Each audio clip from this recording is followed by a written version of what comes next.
famous Jewish personalities, let's just say, of yesteryear, now in 17th century territory.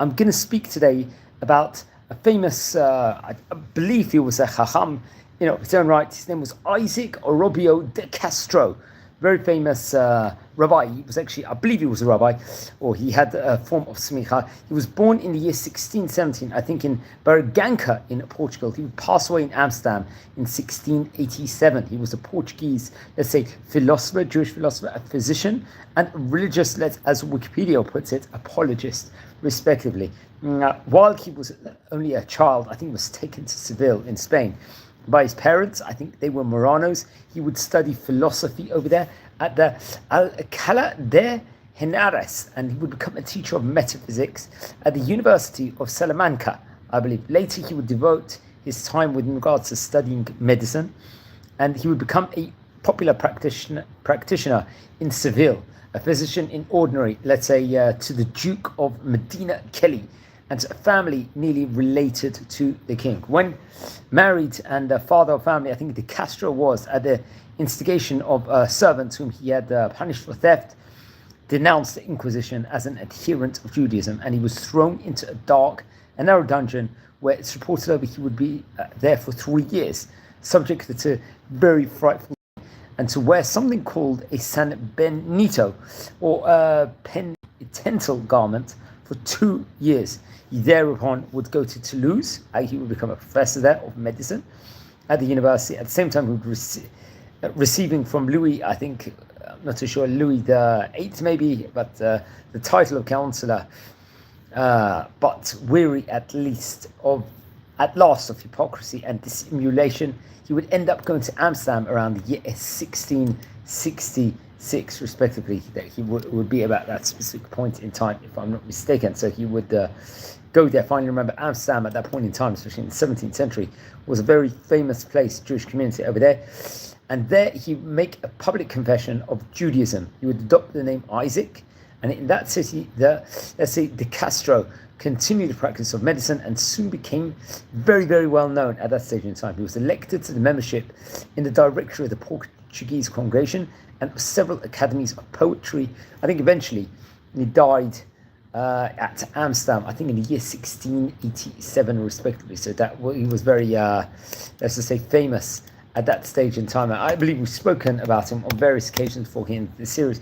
We actually recorded a video, if I'm not mistaken, on the Amsterdam Jewish community, let's just say, of that specific point in time. So to be honest, I'm not 100% sure if he actually had a rabbinic diploma or not. The Jaime website itself would actually title him as a Chacham.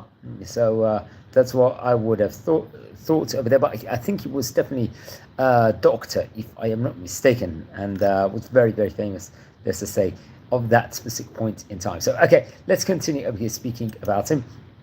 I think, I think his wife passed away actually in the year 1712.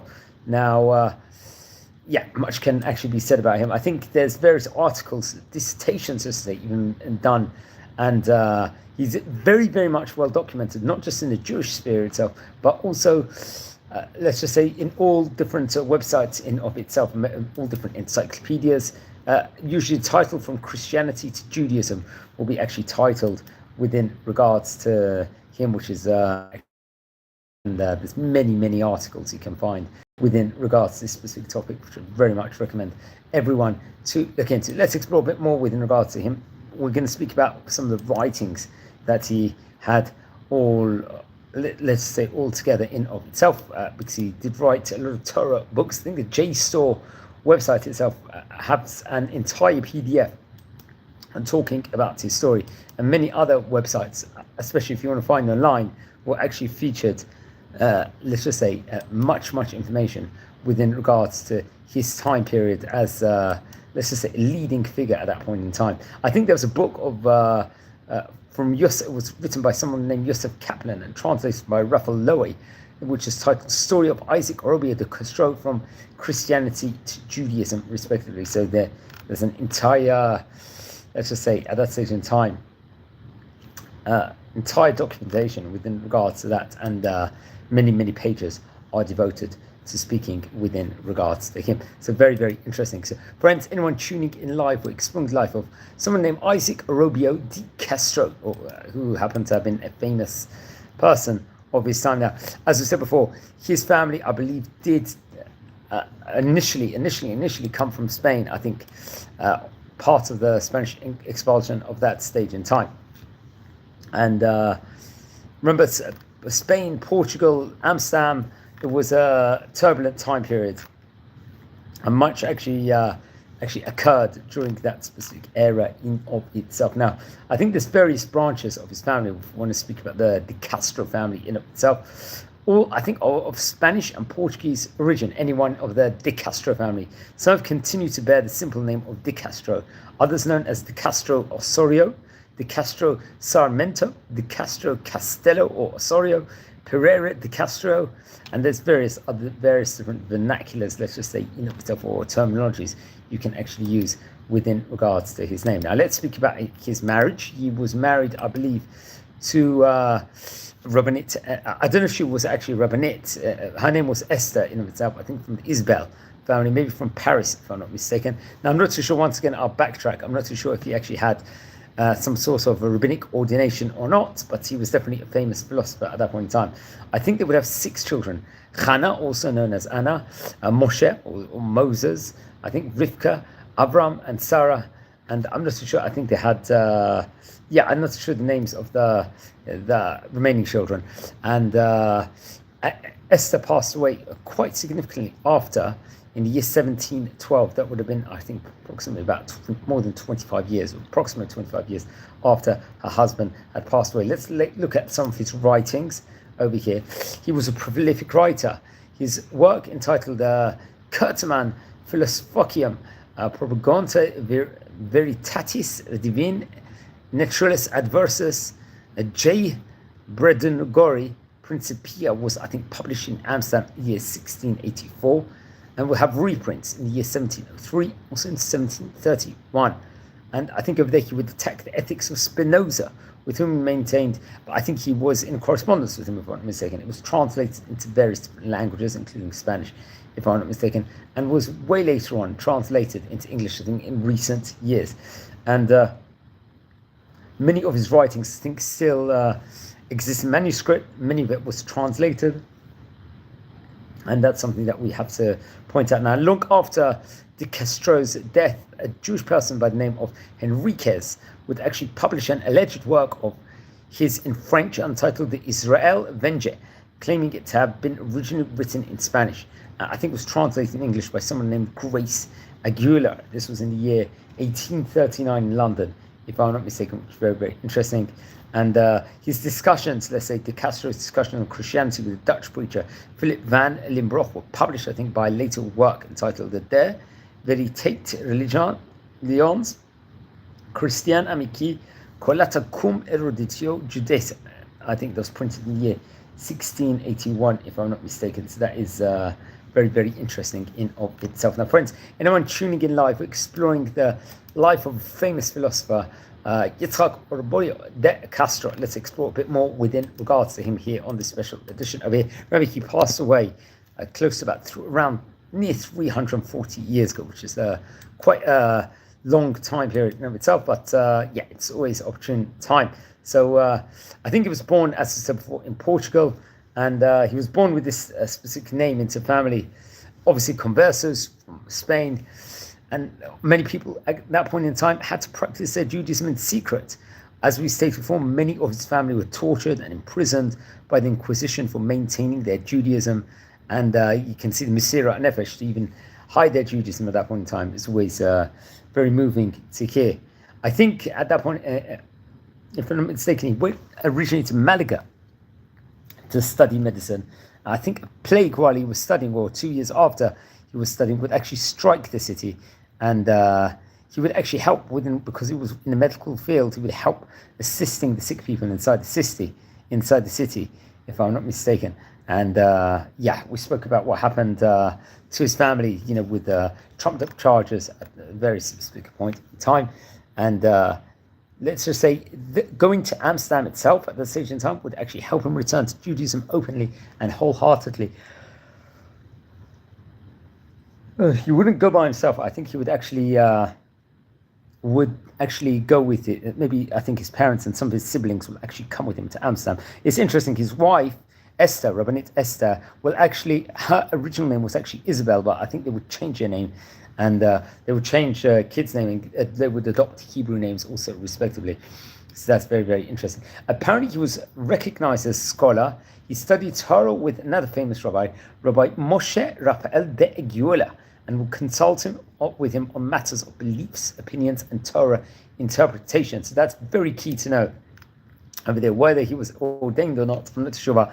That's before the Haimi website itself, respectively, would actually credit him as being a chacham over here. So that will be actually interesting to know. Let's say something within regards to Rabbi Aguela, because he was a rabbi. I think we did record a video about him, if I'm not mistaken, at one stage in time, if I'm not mistaken. So let's say a few words again about him, because I think it's definitely an opportune time. And so very interesting. I think, if I'm not mistaken, he was born in the year 1600 and he passed away in the year 1679. So that would have been about 8 years before the great rabbi had passed away, respectively, over there. So that's very, very interesting. I think he himself, Rabbi Moshe Raphael Egila, I think his first name was Moses, if I'm not mistaken. It must be the same person over here. He was also Portuguese. He was a Sephardic Dutch rabbi. And he actually wrote more than 20 books, a commentary on various different Torah verses, Hebrew grammar book, books on Jewish law, treatises on the Aristotelian logic, a classical, I think, if I'm not mistaken, at that point in time, Greek and Roman literature. He was a classical scholar, an important lecturer, let's just say, in of its own right. And we can see he did many, many different things. I think he was also a lecturer in Amsterdam Talmud Torah, taught at Etz Chaim, and run a successful private school, respectively. He himself, Rabbi Moses Raphael de Aguila, I think he was born in the year 1611 in Portugal. His parents was Aram de Aguila, if I'm not mistaken, and Violente de Pace. I think they moved to the Netherlands during the 80 Years' War, if I'm not mistaken. And his wife's nephew, if I'm not mistaken, was some named Isaac de Castro Tartas, who was also something, you can see the family name Castro also is very much featured over there. I think he only lived 24 years, if I'm not mistaken, between 1623 to 1647. This is Isaac de Castro Tartas, if I'm not mistaken. So that's another class onto itself. Let's just stress about in... I think he was close to a correspondence with the famous Rabbi Isaac Aboab de Fonseca, who actually moved to Brazil, if I'm not mistaken. And I think he would become, in Brazil, the rabbi of the Magen Abraham Synagogue of Recife, if I'm not mistaken. And he was there for a short period of time and really, really do a huge amount. 20 books. I think 2 only were published in his lifetime, but would leave over great legacy within regards to, there was let's just say, a renaissance of curriculum at that point in time, grammar, rhetoric, educating future generations in of itself. And he himself, I think, was close, as I said, to Isaac Orobio, who we just mentioned about before, who we're actually speaking about today, because it's his, and also this famous Menashe ben Israel, if I'm not mistaken. So that is very, very key to know. So other students of his was Joseph de la Vega, who was also a Sephardic Jewish merchant, especially in diamonds and finance expert, and a moral philosopher, poet from Amsterdam, and the famous Abraham Pereira, who was a Portuguese Jewish merchant who lived in Amsterdam. I think he passed away himself right at the end of the 17th century in the year 1699, respectively. Okay, so we just went on a tangent. We were speaking about Rabbi Moses Raphael de Iguela. Let's just say he's a rabbi of Rabbi Isaac Orobio de Castro. So that's very, very interesting to point out over there. I think it was in the year 1664, if I'm not mistaken, more undertakings, he would actually be entitled, he would actually receive at that point in time. I think he was part of the Parnes Chevrat Bikur Cholim, if I'm not mistaken. And then I think later on, I think in the year 1668, he was appointed Leshamash Parnes Chevrat Etz Chaim. He would become part of the Talmud Torah called Etz Chaim, the Torah Academy over there, important position. He was a mashgiach, I think, with younger Talmudim, if I'm not mistaken. And in 1669, he would be working in the Kila Kodesh Talmud Torah, if I'm not mistaken. 1670, he would take on, I think, he was a prime rabbi, let's just say, in of itself, respectively, with many, many different undertakings. I think, and then in 1670, he will, let's say, cease the official duties in community, but continued serving as a volunteer physician for the community's poor, and was really involved in Torah, spiritual writings in itself.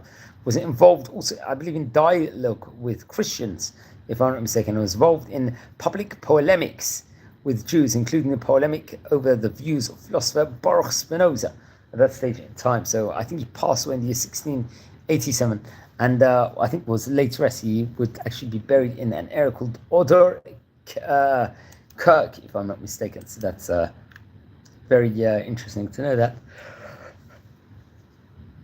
We were talking about approximately, I think it's 338 years ago, but let's hope my maths is correct. Now, among his books includes a Magen HaEmet, B'Vikuach al HaPhilosophia. This is a more philosophical book, if I'm not mistaken, and very, very important work in of itself. So we're going to explore through the highlights from his book inside a minute, and we'll write various different letters. Famously, will be published through different people. I think one of them was published into and translated into Hebrew by Professor Yosef Kaplan, if I'm not mistaken, which is very, very interesting. Friends, anyone joining in live, please subscribe to the channel over here. We're a community where we're exploring the life of great people that happen to be, it's marked as a Hilula.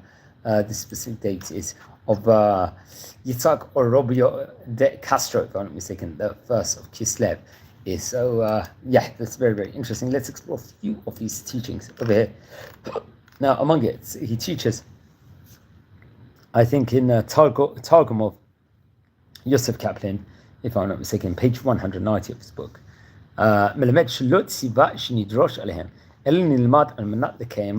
This is one important teaching. Another important teaching.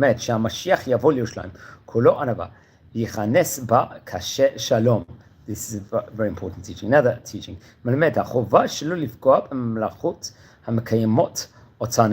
I think this very much is featured in page 313 in his book.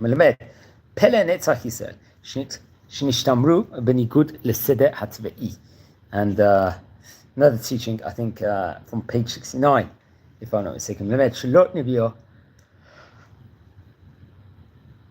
it's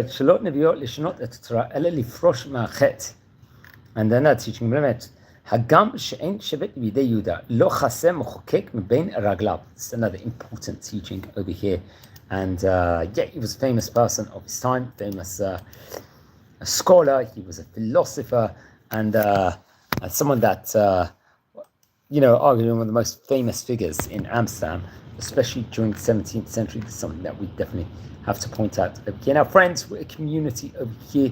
We are exploring the life of great rabbis, great personalities, countries, various different Jewish countries in of itself, respectively. So I would say to everybody, welcome to the channel first of all, and join our community. We've got there's no community like this pretty much out there. That's my opinion, my personal opinion, where we have loads of fantastic content on Torah,